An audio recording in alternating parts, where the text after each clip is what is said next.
Hello, everybody. I'm running a little late. I know it's 9:01.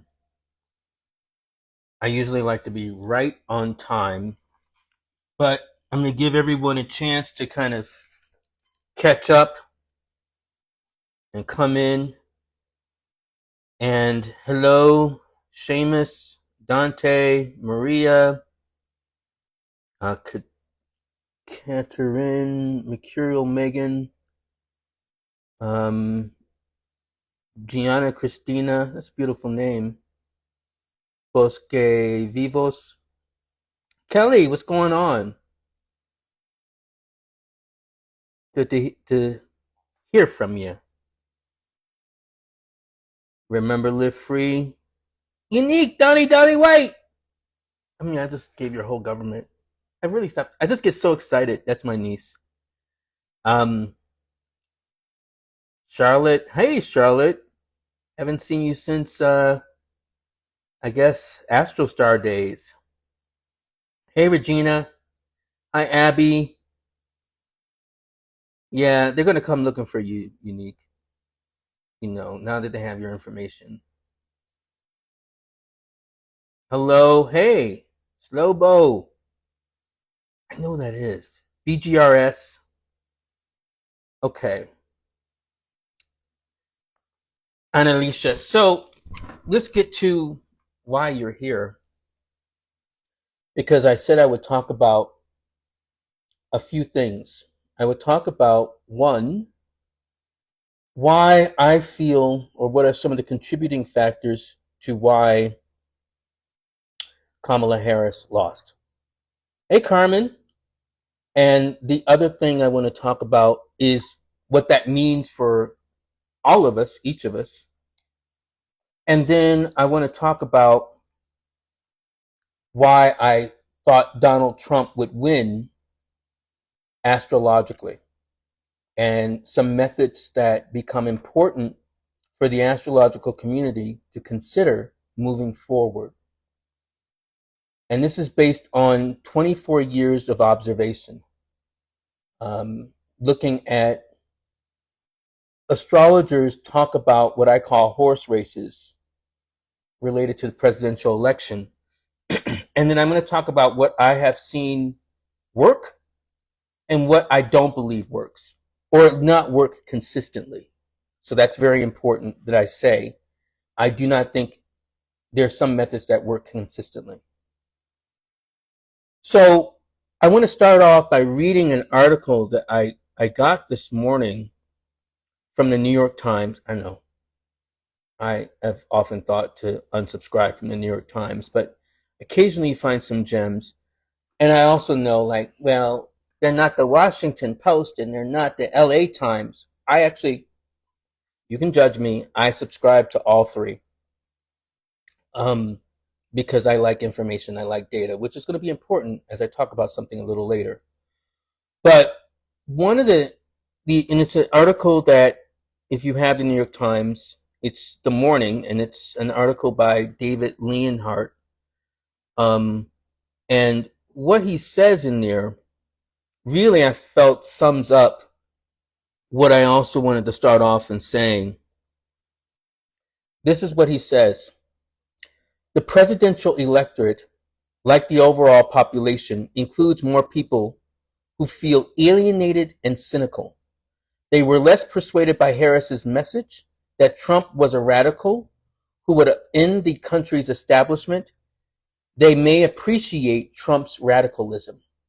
This is important to note, and I'm going to go into why. Now, those of you who have been progressive, like I have been most of my life, will say, well, Trump's not radical. I mean, he's retrogressive. He's regressive. What about Trump is radical?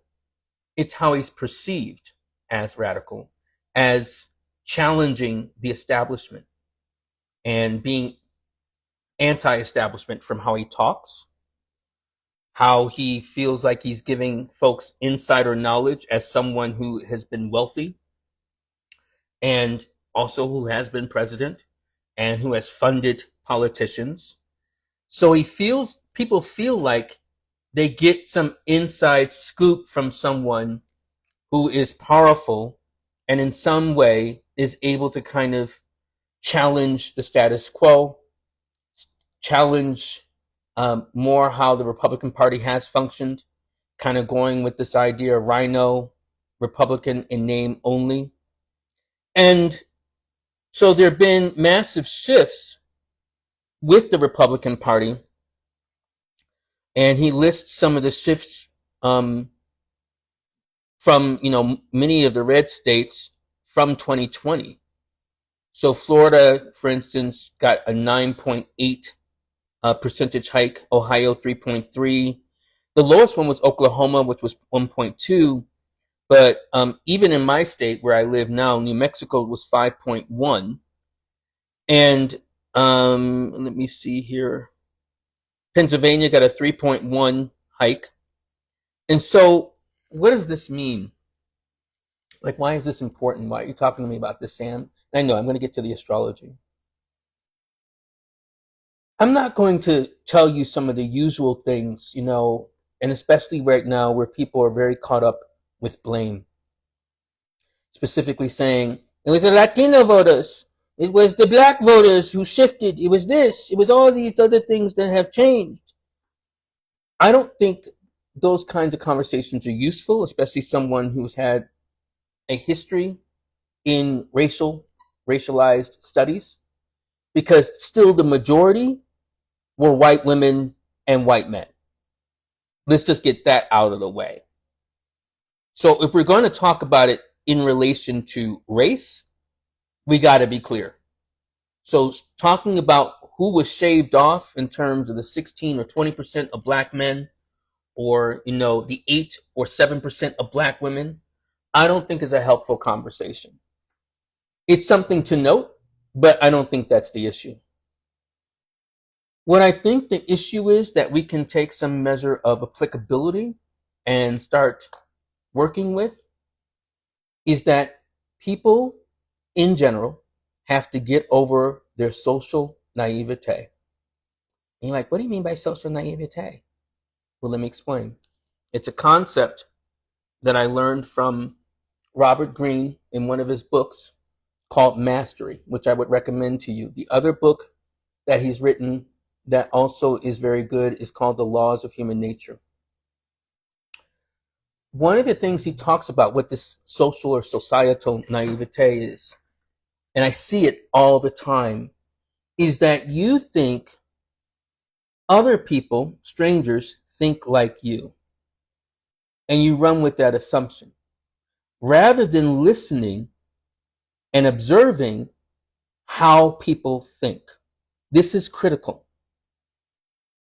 And rather than getting into a rush to judgment, oh, you think like an idiot, blah, blah, blah. Try to understand more and more why people think the way they do.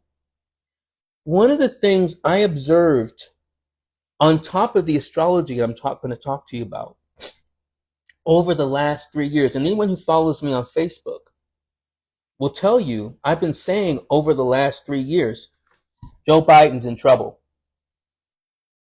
And, people are like, no, it's like, Joe, because I've been just listening to what people are saying, whether that's my family, whether that's my friends, whether it's randos on Twitter and Facebook, people I follow, and the signs were there.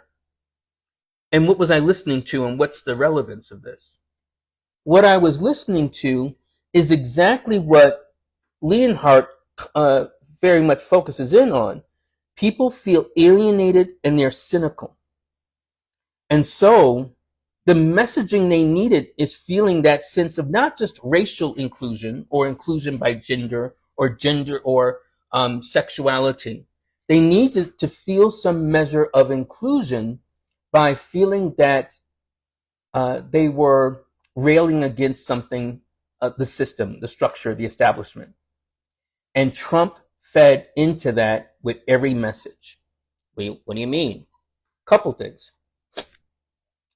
I think it may have been a mistake to prosecute him. I know he committed crimes. He should be prosecuted.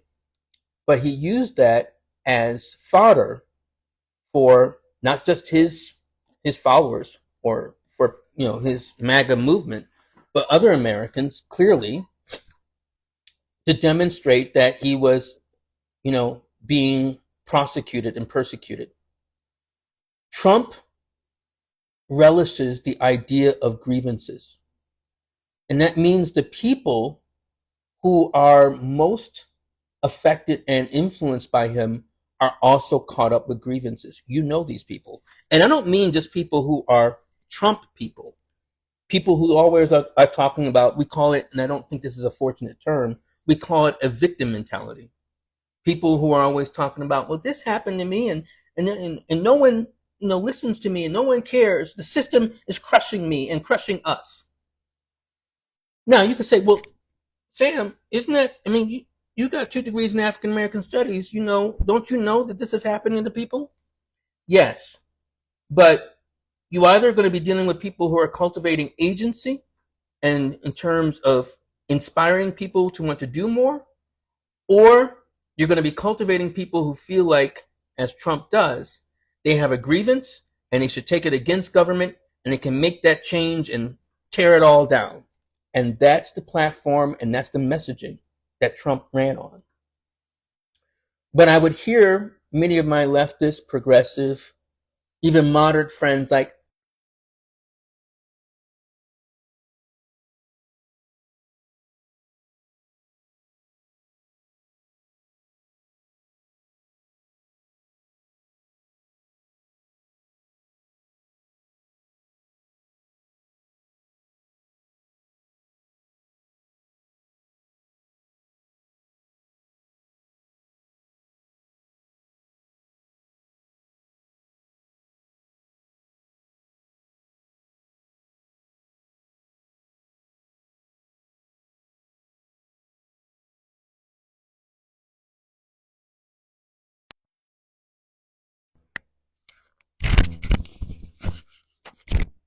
all right, I don't know when you lost me. Can you hear me now? Can you hear me? Hello? Yeah, okay, Carmen's let me know. All right, let me go back.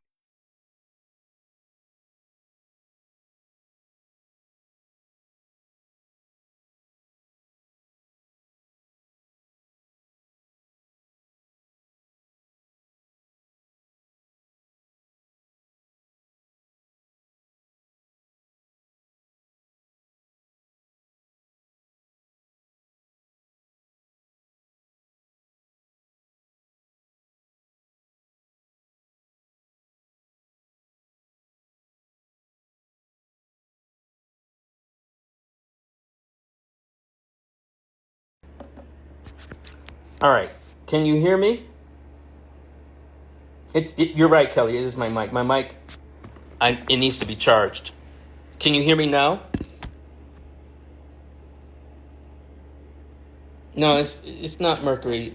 I didn't charge my mic, so the mic has run out. So okay, so now I just took the mic off, and so the sound is going to be different, but you should hear me, and I can use my projection voice. Anyway, so let me say it again. I have progressive friends. Cut off. But my progressive friends kind of would say, how can they be so stupid? And the problem with that line of thinking is that you're not listening to what these people are talking about and what they need. And that's always important, and that is the height of social naivete. If you are always focused on thinking people are like you, rather than observing how people are, you will always fucking lose. You will always be disappointed, and you will always be surprised. Let me say that again. If you are always going with the assumption that people think like you, or have the same mores as you, or will behave like if you do something nice, well, they're going to do something nice to me. You're not observing their behavior. You're not listening to them. This is why it's always, as my mother said, more important to pay attention to what people do than what they say. And so kind of rushing to judgment, as we have in this country with each other, rushing to judgment and saying, well, you're stupid because, you listen to Kamala. You're stupid because you listen to Trump. That means both of you are not listening. You are rushing to judgment. That doesn't mean, and I'm not saying, oh, you're wrong about some of their ideas or they're right about this idea, but you are not paying attention. You are becoming too personally invested rather than, and when I say personally invested, more related to your emotions and your reactions rather than your reason. And reason demands that you listen, you watch, and if you want to persuade behavior, if you want to be influential to behavior, then this is what becomes important for you to do. To listen, and then you can change your messaging. You're like, well, where are you getting some of these thoughts, Sam? Well, the other thing I don't mention as much, which I maybe should, is that I have a degree in public relations from the SI Newhouse School of Public Communication from Syracuse University. It was one of the top schools for communication in the country. And among the things I've learned, and I'm grateful for this education, is how to shape public opinion. The messaging, the media, the ways you use to be able to persuade people. So we studied this, opinion formation, how people form their opinions. And one of the first things they tell you in helping people or learning how people form their opinions is you study them. This is why you fill out surveys. This is why people ask for surveys. They ask for feedback because they want to get your perspective. Or they observe your behavior, how you respond to things.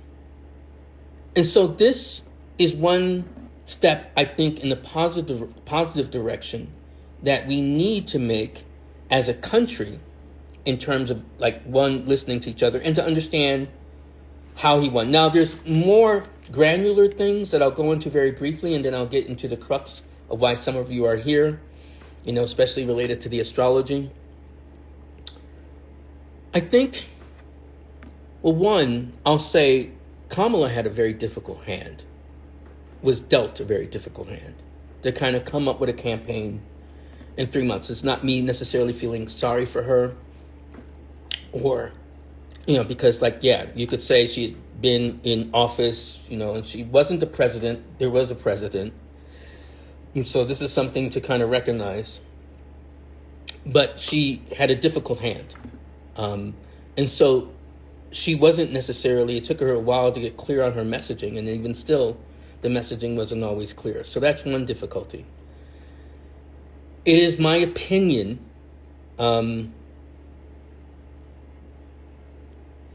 okay, so Dolly is saying, I just seen someone comment on a friend's status that because she voted for Trump, she doesn't care for her as a friend or her black children. Yeah, this is not the way we need to go, right? This is the point where you need to listen, especially if you voted for Kamala, and listen and say, well, why do these people think this way? And not go with your assumptions, because they're all based on your behavior. Okay, so this is my opinion, and I've had this opinion, and one thing you should know about me, I welcome debate. I welcome discussion. You do not have to agree with me. I do not expect people to always agree with me. In fact, I don't think we should always agree with each other. If you want people around you all the time, you won't necessarily grow, because you won't have people challenging your thinking when you're running on your assumptions. So here's my thought. So I believe on top of, the challenges that Kamala faced, I think the other challenge was when folks in her party, George Clooney, Barack Obama, other senators, wanted Biden to step down after his abysmal performance in late June in the debate with Donald Trump. I believe Barack Obama wanted to have a contested convention, meaning he wanted to answer a question that people were asking. Even some folks I've seen on here talk about it. Whereas, Biden won primaries, and I think he had secured 85 million votes. what happens to those votes if we just kind of push someone else up to the center? So I think he wanted a contested convention to at least vet her, and also to make people feel like it had become part of a process. Again, notice that sense of process. That's important, rather than it being kind of all decided from the top down. And that's one other thing that pervades so much of our society. A lot of things are top down, where a lot of people want to feel like they have some means of contribution to this. Well, this is where I think Joe Biden really did become a Scorpio. And I do believe he was mistreated. He was pushed aside pretty recklessly and told, like, sit down, old man, essentially. So I think Joe took that to heart, considering that he had been a lifelong politician and in service. Regardless of how you feel, what kind of job he's done, I'm not a big Joe Biden fan, mainly because of the 1994 crime bill, but we're not going to go into that now. But he was basically pushed aside, and he was like, oh, okay, watch it, fuck you. Kamala, our girl, yeah, I want her to get the nomination. So there was no brokered convention. There was no way of vetting her, because the president of the United States himself, he's like, oh, okay, you want to push me aside and tell me to go off, and you want to have everything your way? This is not Burger King. Hi, let's bring in Kamala. And that's what he did. And I think that was a mistake on Joe's part, but I think it was also a mistake on the Democratic Party's part in terms of how they treated her. Or treated him, sorry.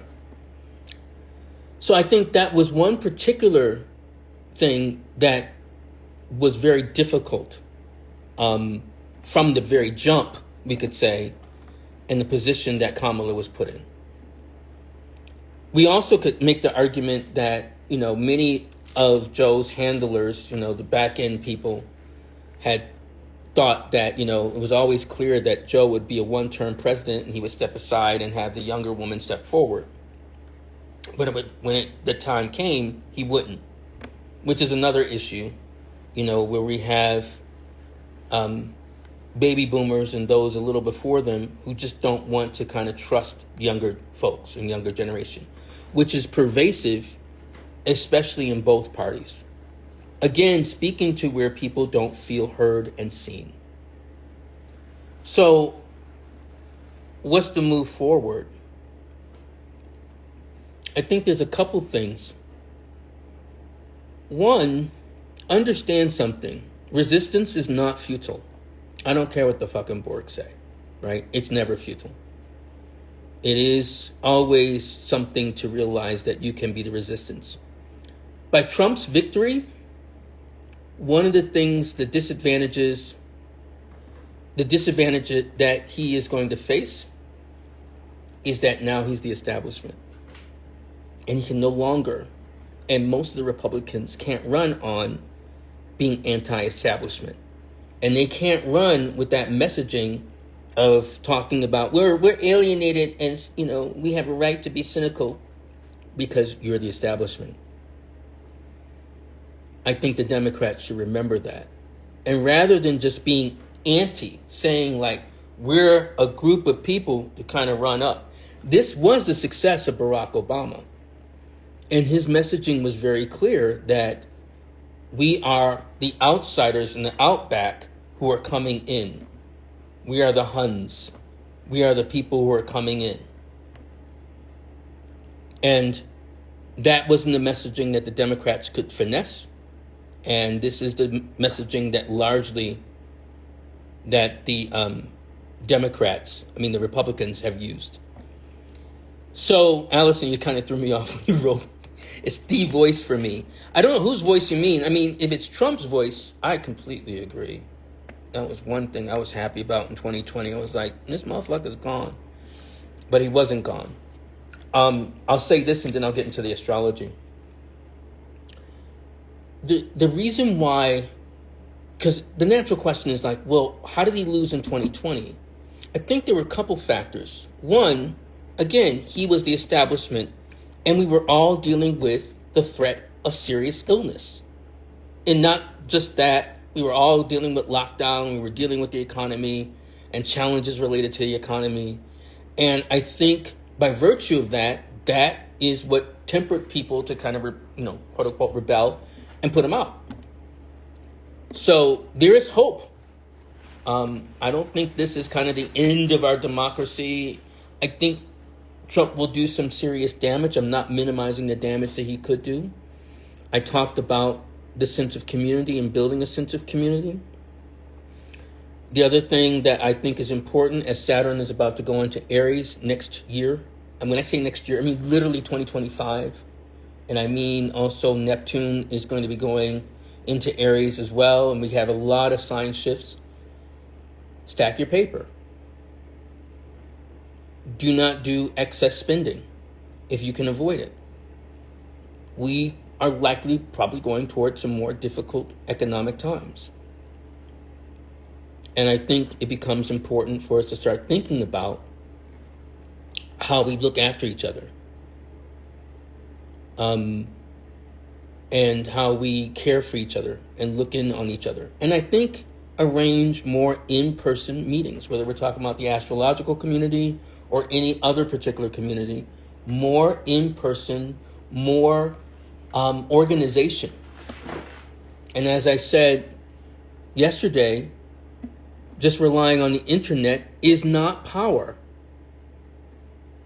It's not, it is some measure of power. I'll concede that. But it is not full, genuine power that mobilizes and holds people accountable. Why? Because you cannot usurp millions of years of evolution with just making everything electronic. You can't. We have been conditioned as social animals for millions of years, mainly in person. This is the challenge for anyone in a long-distance relationship. There's only so much sustainability one could have without some means of smelling folks, of being up or touch, feeling hugged, feeling loved in person. There's only so much that we can have. So this becomes also critical for the Democratic Party to learn. Why do we have CPAC, something for the Republicans or the conservatives? What's the correlation for the Dems in terms of meeting and talking about particular issues? We hear about the think tanks from the right. How about the more public think tanks from the left? Or getting together with your friends. I have a friend on here. I have several friends on here, but many friends and family. But one of them, her name is Lurie Daniel Favors. Lurie is spelled Lurie. And how I met Lurie is that we lived in the same neighborhood, but how I got to know Lurie is that for 3 years at a cafe called the Food for Thought Cafe, at least every 2 weeks, I think it was, we would host something called Think Tank at Food for Thought, where we would have people from the community to talk about issues in the general Black community, but also in the bedside community.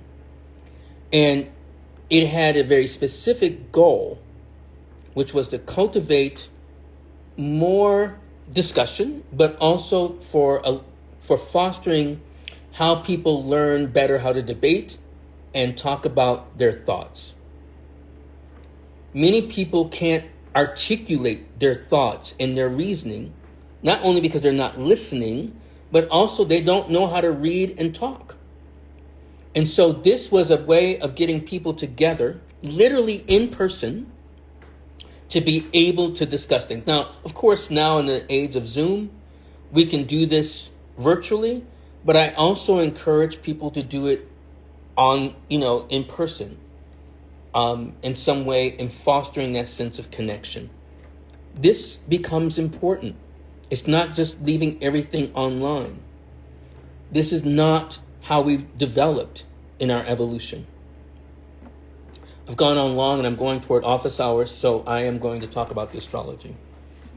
So here's the key thing to understand. There's a difference between natal astrology, which is understanding a birth chart, which is particularly, if you're born a certain day or whatever, and a certain time in a certain place, and talking about the placements of the planets. That is called natal astrology. And then historically, traditionally, more the Western view, there's something called mundane astrology, and looking at things from the point of what's happening in the world or politics in the general sense.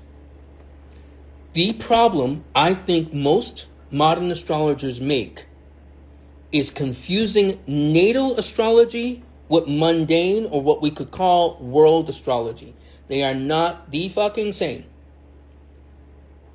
So I saw a plethora of astrologers who said, well, I've looked at Kamala Harris's chart, and I've looked at Donald J. Trump's charts and his progress chart, and also his solar returns, and I've looked at also her solar returns, and I can tell you and adjudicate that Kamala has the better chart. That shit does not work consistently. I'll add that. It doesn't work consistently. And I'm talking about 24 years of observation. It doesn't work. You're like, but why doesn't it work? Because you don't know what you're looking at. And what I mean by this, I'll give you an example. In 2016, when Bernie Sanders first ran, Jupiter was in Virgo, was transiting through Virgo. Bernie Sanders, we don't know his birth information. We don't have his actual birth chart, or we for sure didn't have it in 2016. Bernie Sanders is a sun in Virgo. So I actually got in a debate with an astrologer, a good friend of mine, but we resolved it amicably, where he was like, well, Bernie Sanders is going to get the nomination because Jupiter is going to go over his sun. I'm like, no, the fuck it's not. That's not what's going to happen. He's not going to get the nomination. It can signify something else. Maybe he has a grandchild born. I don't know, but it's not that. Well, he didn't get the nomination, right? History has recorded this. What happened? He got to speak at the Democratic National Convention, basically to almost introduce Hillary Clinton. That's a Jupiterian event. So when I say we don't know what we're looking at, when you're looking at someone's natal chart, their progressions, you're looking at what could be significant events in their life. The problem is you don't know these people. You don't know with any specificity what's happening in the intricacies of their life. Specifically, like with Kamala, someone was like, oh yeah, well, she's having a great progression and Uranus is going here, but it all could signify that, she rises to some measure of prominence and loses. So going with this sentiment that you can look at someone's natal chart exclusively and their progressions and their solar return, their solar arc directions, all these particular things, and say between the two, who has the stronger chart? Don't do it. Stop it. It doesn't work consistently. You might get lucky. Now, what are the methods that do work? Well, there are a few traditional lessons that do work, or traditional methods that work. And I'm going to give you at least 3. I think there are 4, but we'll go into that. The one I use to predict that Donald Trump would be the president of the United States is the oldest, and it's from Abu Mashar, and it's from Arabic astrologers. So it's fucking 1,500 years old. This is it. Now, I wish I was better with video. Anyone else who wants to help this, aging Gen Xer, you can, DM me and help me with my videos. And I can do more visuals and, spice it up and be like my boy Colin Bedell, Queer Cosmos. I don't think he does all that fancy stuff, but he does some stuff. Anyway, and he's also great. I love Colin.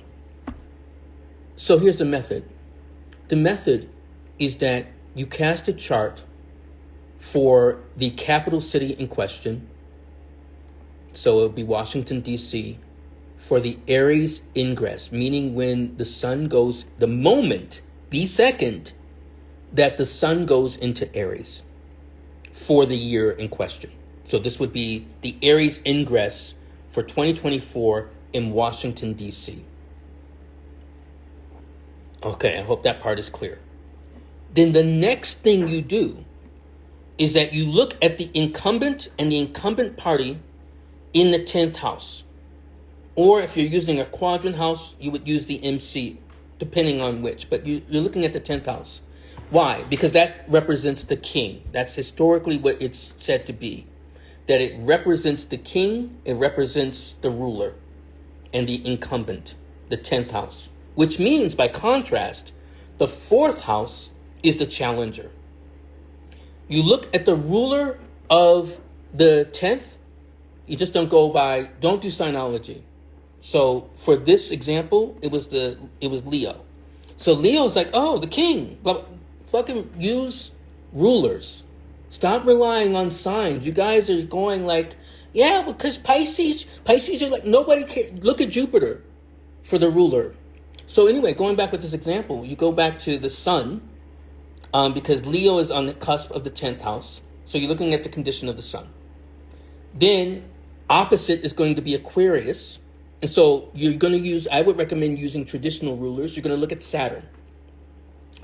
Saturn was in the 5th house, a succedent house, in the 5th house in Pisces. Venus was applying, meaning going toward that Saturn, and Venus was exalted. So Venus exalted going towards Saturn signified that this is going to be much love and power related to this challenger. And that proved true because not only did Trump win the electoral college vote, but he also won the popular vote for the first time. You're like, well, what about the incumbent?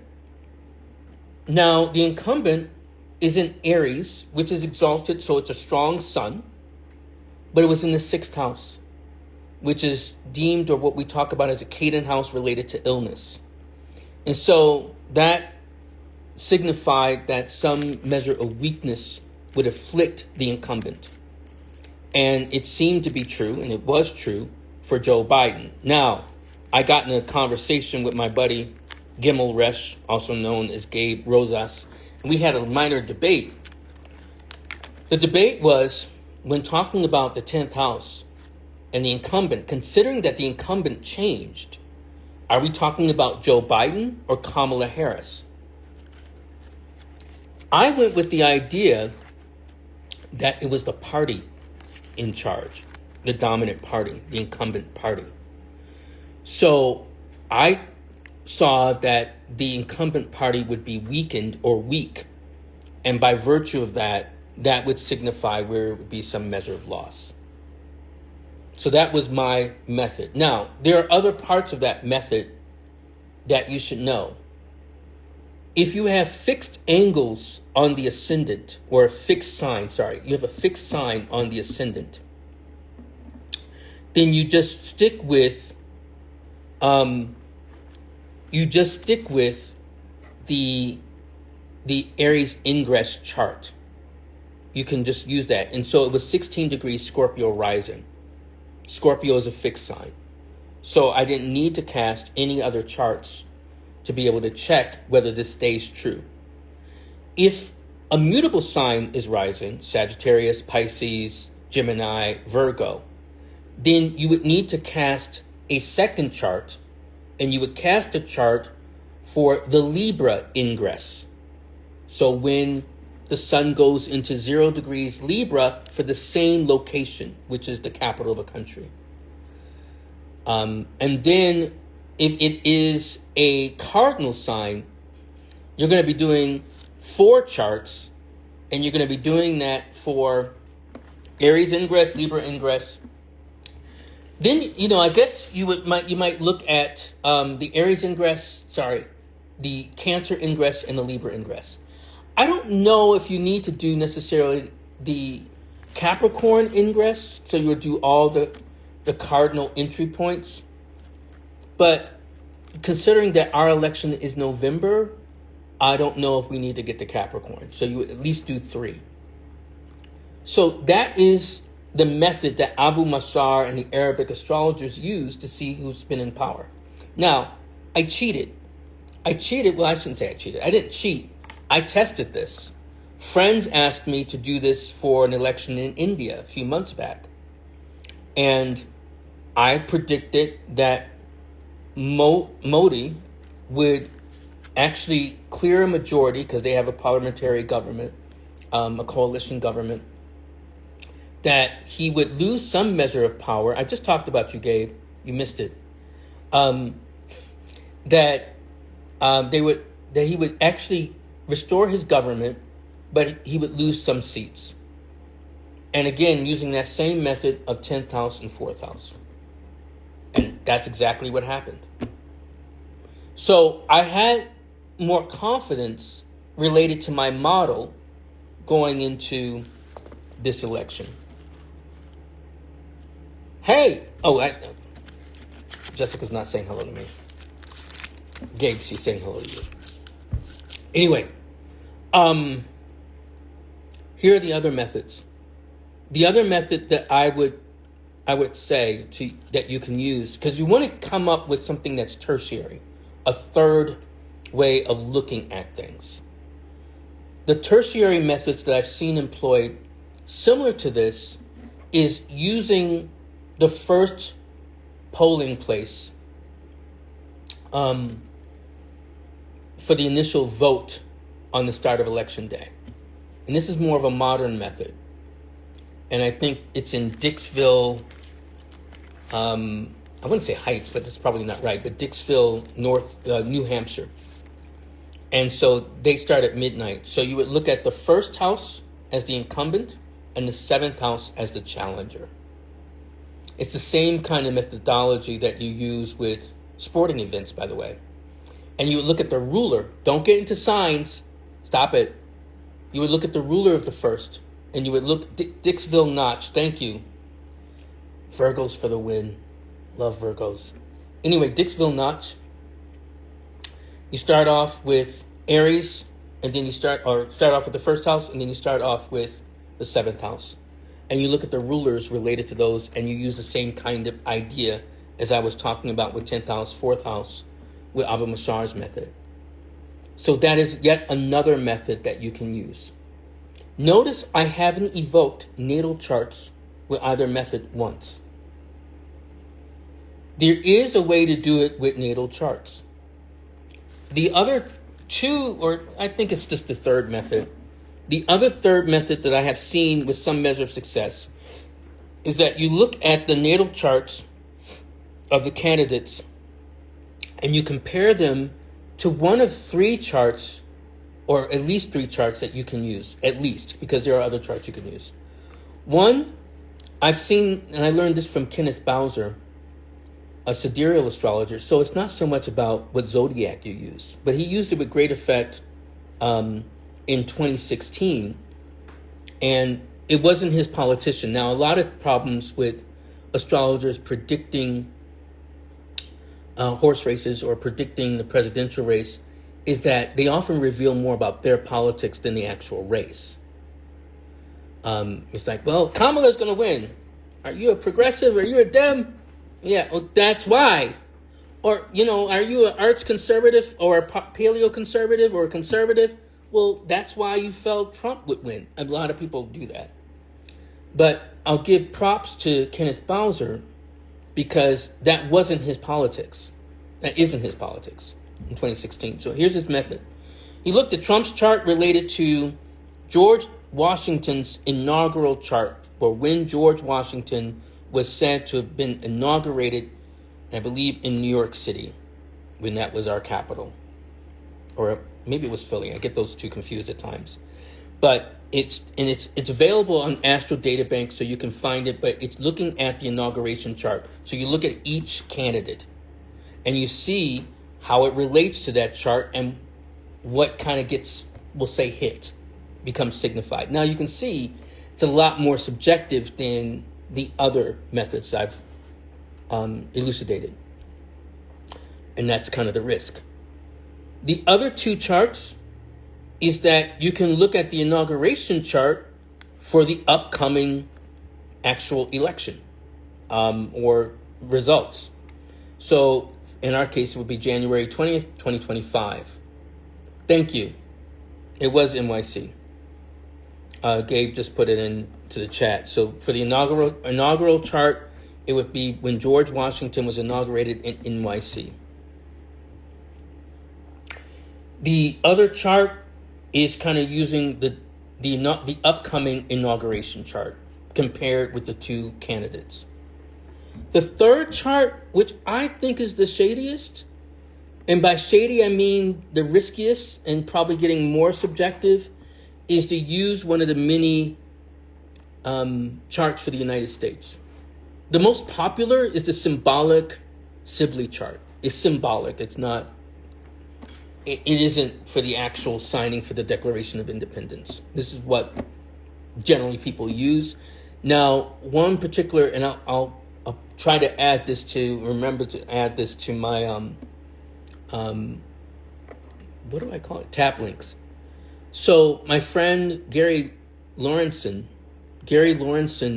has a rundown of various charts that we can use for the United States.